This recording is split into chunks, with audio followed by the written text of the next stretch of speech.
உங்கள் ஐஎம் டிவியில் இது நமது சபைகளில் ஒலிக்கின்ற உயிரோட்டும் பாடல்கள். ரெவரண்ட் டாக்டர் இம்மானுவேல் சுந்தர்ராஜன் அவர்களின் அப்பாடல்களுக்கு பலர் பல காலங்களிலே ராகம் தந்து உயிர் ஊட்டினார்கள். பாடல் பிறந்த கதைகள். பாடல் எழுதினவர்களுடைய வாழ்க்கை வரலாறு நிகழ்ச்சியை கேட்டு பரவசமடையுங்கள். வணக்கம். ரெவரண்ட் ஜான் நியூட்டன் என்பவருடைய வாழ்க்கை சரித்திரத்தை நாம் பார்க்க இருக்கிறோம். இவர்தான் how sweet the name of Jesus sounds. இந்த பாடலுடைய ஒரிஜினல் நல்ல டியூன் எனக்கு சரியாக வரவில்லை. அதனால் நீங்கள் இந்த பாடலை how sweet the name of Jesus sounds நல் மீட் பெரியேசு நாம, எனக்கு தெரியல அந்த டியூன். ஆனால் தயவுசெய்து நீங்கள் பார்த்து கொள்ளுங்கள். 18ஆம் நூற்றாண்டிலே கிறிஸ்துவின் பேரில் மிக பற்றுடன் வாழ்ந்த கவிஞர்கள் இங்கிலாந்தில் அநேகர் இருந்தார்கள். அதில் ஜான் நியூட்டனும் அவர்களில் ஒருவர். நல் மீட்பர் இயேசு நாமமே என்று ஆரம்பிக்கும் பாடல் இவரால் எழுதப்பட்ட பாடல். எல்லா பாடல்களைப் போல பக்தியும் எழுச்சியும் கொடுத்தது. இதை திரும்ப திரும்ப பாடி இன்புற்று அதன் மூலமாய் கிறிஸ்துவை நெருங்கி சேர்ந்து வாழ்ந்த கிறிஸ்தவ பக்தர்கள் அநேகர் உண்டு. ஜான் நியூட்டன் 1725ஆம் ஆண்டு ஜூலை மாதம் 24ஆம் தேதி லண்டன் மாநகரத்தில் பிறந்தார். கிறிஸ்தவ சபை சரித்திரத்தில் பக்தியுள்ள தாய்மார்கள் மூலமாய் கிறிஸ்துவனிடம் வழிநடத்தப்பட்ட பக்தர்கள் அநேகரை பற்றி வாசிக்கிறோம். ஜான் நியூட்டன் சிறந்த கிறிஸ்தவ அடியானாக திகழ்ந்தது ரகசியம் அவருடைய தாயின் ஜெபமே ஆகும். ரொம்ப ஆச்சரியமானது. என்னுடைய தாய் என்னை கவனத்தோடு வளர்த்து அவர்கள் நான் 15 வயது 16 வயதாக இருக்கும் பொழுது மரித்து போனார்கள். எங்கள் அம்மா தான் என்னை, அவர்கள் ஒரு இந்து பக்தை, விரதம் இருப்பார்கள். அவர்கள் மாமிசம் இவைகள் உண்ணமாட்டார்கள். அவர்கள் மரக்கறி உணவு சாப்பிடுகிறவர்கள். என்னையும் அப்படியே பழக்க வைத்தார்கள். இயேசுதான் உன் தெய்வம் என்று எனக்கு சொல்லிக் கொடுத்தார்கள். ஆனால் அவர்களுக்கு ஒன்றும் வாசிக்க தெரியாது.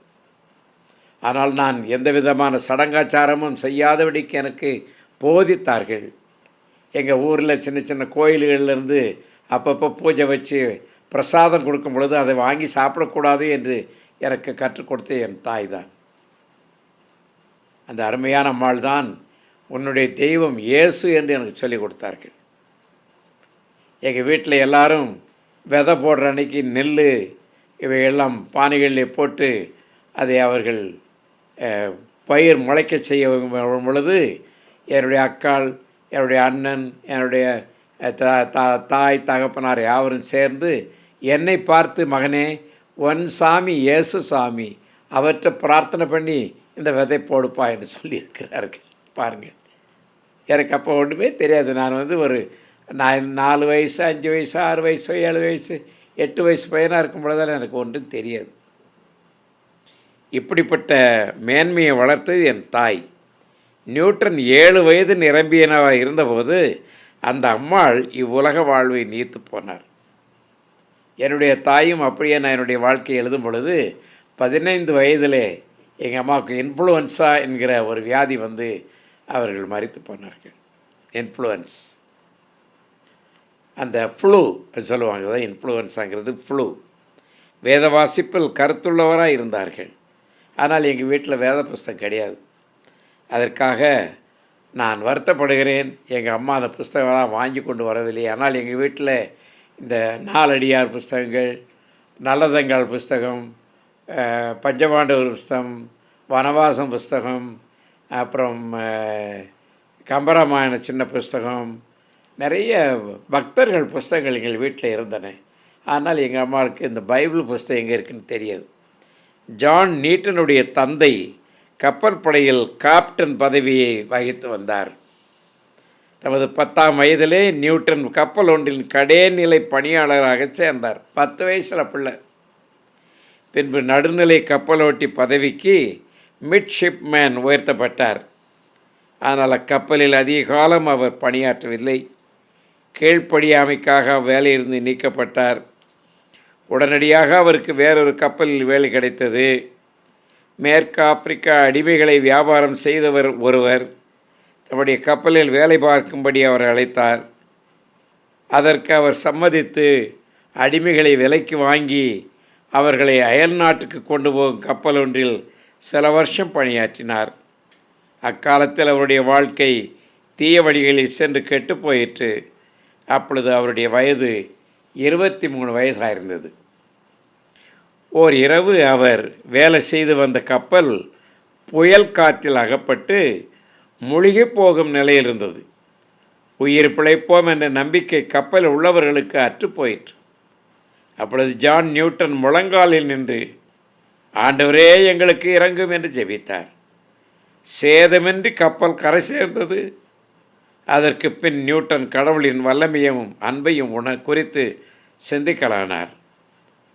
அவருடைய தாய் பக்தி நெறியில் வளர்ந்ததையும் தமக்காக அவர்கள் கடவுளிடம் மன்றாடி ஜெபித்ததையும் தம்முடைய நினைவிலே கொண்டு வந்தார். இவை அவருடைய உள்ளத்தை அசைத்தது. தம்முடைய பாவங்களை அறிக்கையிட்டு ஆண்டவரிடம் மன்னிப்பு பெற்று அது முதல் வெற்றி வாழ்க்கை வாழ ஆரம்பித்தார். இரக்கத்தின் ஐஸ்வர்யமுள்ள தகப்பன் நமக்கு இவைகளை தந்தது மறந்துவிடக்கூடாது. பிரியமான உங்களுக்கு இந்த கதையை கேட்டுக்கொண்டிருக்கிறவர்களுக்கு நான் சொல்ல விரும்புகிறேன், நீங்களும் கர்த்தருடைய பிள்ளையாக வேண்டும். ஒருவேளை உங்களுக்கு இந்த தெய்வீக பக்தியினுடைய ஒரு ஒழுக்கம், கர்த்தரை இரட்சகராக ஏற்றுக்கொண்ட அந்த பக்தி மார்க்கத்தின் தியானத்தினுடைய நீதி நெறி, if you have not become a child of righteousness, son of righteousness, நீதியின் மகனாக நீங்கள் இதுவரை வாராவிட்டால் இந்த கப்பலிலே கடைசி மூழ்கி சாக போகிற நிலையிலே இந்த ஒரு இளம் வாலிபன் ப்ரேயர் பண்ணி தன் வாழ்க்கையை காப்பாற்றி கொண்டதை மறந்து விடாதீர்கள். உங்கள் வாழ்க்கை அப்படிப்பட்ட கடைசி நிமிடம் வரக்கூடாது. இப்பே வரலாம், வந்து நல்ல வாழ்க்கை வாழலாம்.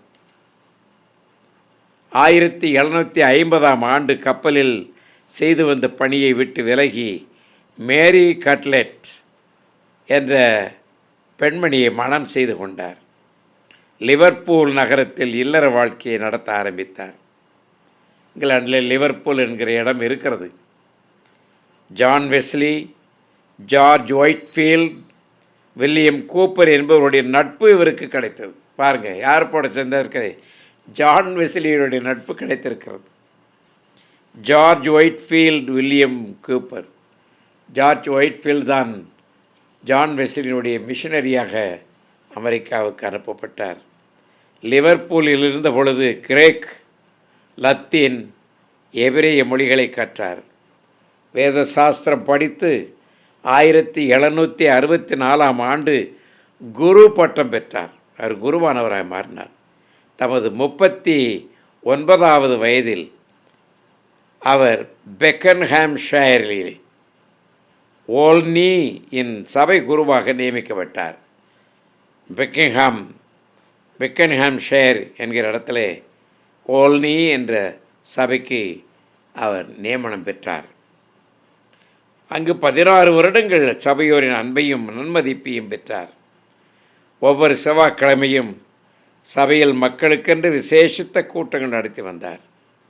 அக்கூட்டங்களில் பிரசங்கம் செய்து மக்கள் தூய வாழ்க்கையை கடைப்பிடிக்கும்படி அவர்களுக்கு ஊக்கமூட்டி வந்தார். அவர் ஒரு சிறந்த பக்தனாய் இருப்பதுடன் ஒரு கவிஞருமாயிருந்தார். அந்நாட்களில் ஒவ்வொரு செவ்வாய்க்கிழமையிலும் ஒவ்வொரு ஞானப்பாட்டை எழுதி அவர்களுக்கு வாசித்து காண்பிப்பார். அக்கூட்டங்களுக்கென்று வில்லியம் கூப்பர் ஞானப்பாட்டுகள் எழுதுவார். இவ்விருவரும் இவ்வாறு எழுதி வந்த பாடல்கள்தான் ஞானப்பாட்டுகள் என்றும் ஹிம்ஸ் ஒன்லி என்று வெளியிடப்பட்டது. பிரியமான கதை கேட்டுக்கொண்டிருக்கின்ற நண்பர்களே, நீங்கள் இவைகளை கேட்கும் பொழுது இப்படிப்பட்ட ஹீரோஸ், இப்படிப்பட்ட மாவீரர்களைப் போல, இப்படிப்பட்ட கதாநாயகர்களைப் போல நீங்கள் ஆக வேண்டும் என்று நான் ஆசைப்படுகிறேன். அப்பாடல் புத்தகத்தில் நியூட்டன் எழுதிய பாடல்கள் 281, வில்லியம் கூப்பர் எழுதிய பாடல்கள் 67 அடங்கியிருந்தது. நியூட்டன் எழுதிய அப்புத்தகத்தில் வெளியான பாடல்களில் நல் மீட்பர் இயேசு நாமமே என்று ஆரம்பிக்கும் பாடலும் ஒன்றாகும். 1776 ஆண்டு லண்டன் மாநகரத்தில் உள்ள இங்கிலாந்து பேங்க் ஆஃப் இங்கிலாந்து அருகில் உள்ள பரிசுத்த மரியாளின் ஆலயத்தின் சபை குருவாக அவர் நியமிக்கப்பட்டார். அங்கு 27 ஆண்டுகள் பணியாற்றி புகழ் பெற்றார். அவர் பிரசங்கத்தை கேட்க மக்கள் திரண்டு வந்தார்கள். வயது முதிர்ந்த காலத்திலும் கண் பார்வையை அநேகமாய் இழந்த பின்பும் இப்பக்தன் ஆண்டவரின் செய்தியை மக்களுக்கு தாமே கொடுக்க வேண்டுமென்று விரும்பினார். ஒரு ஞாயிற்றுக்கிழமை பிரசங்க பீடத்தில் மேல் நின்று இயேசு கிறிஸ்து அருமையானவர், ஜீசஸ் இஸ் ப்ரெஷியஸ் என்று இருமுறை கூறினார். 3ஆம் முறையாக அதையே சொல்ல முயன்றபோது அவருடைய உதவியாளர் அவரை அணுகி, இதை இருமுறை கூறிவிட்டீர்களே என்று அவருக்கு ஞாபகப்படுத்தினார். அதற்கு நியூட்டன் சொன்னார், ஆம், நான் இதை இருமுறை சொல்லிவிட்டேன், ஆனால் 3ஆம் முறையும் கூற விரும்புகிறேன் என்று பதிலளித்தார். உரத்த சத்தமாய், இயேசு கிறிஸ்து அருமையானவர், ஜீசஸ் இஸ் ப்ரெஷியஸ் என்று சபை மக்களிடம் கூறினார். 1807 ஆண்டு டிசம்பர் மாதம் 31 தமது 82ஆம் வயதில் அவர் கர்த்தருக்குள் நித்திரை அடைந்தார். அவர் மரிப்பதற்கு சற்று முன்பு வில்லியம் ஜே என்ற அவருடைய நண்பர் ஒருவர் அவரை பார்க்க விரும்பி அவர் படுக்கை அறையில் சென்றார். அவரை பார்த்து நியூட்டன் கூறியதாவது, என் ஞாபக சக்தியை அநேகமாய் இழந்து விட்டேன். ஆனால் 2 காரியங்கள் எனக்கு ஞாபகம் இருக்கின்றன.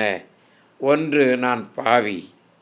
2வது, இயேசு கிறிஸ்து என் இரட்சகர் என்று சொல்லி முடித்தார். பிரியமானவர்களே, நாம் பாவி என்று உணர வேண்டும். ஆனால் கிறிஸ்துதான் என் இரட்சகர் என்கிற உறுதியும் ஊக்கமும் பற்றும் தேவை.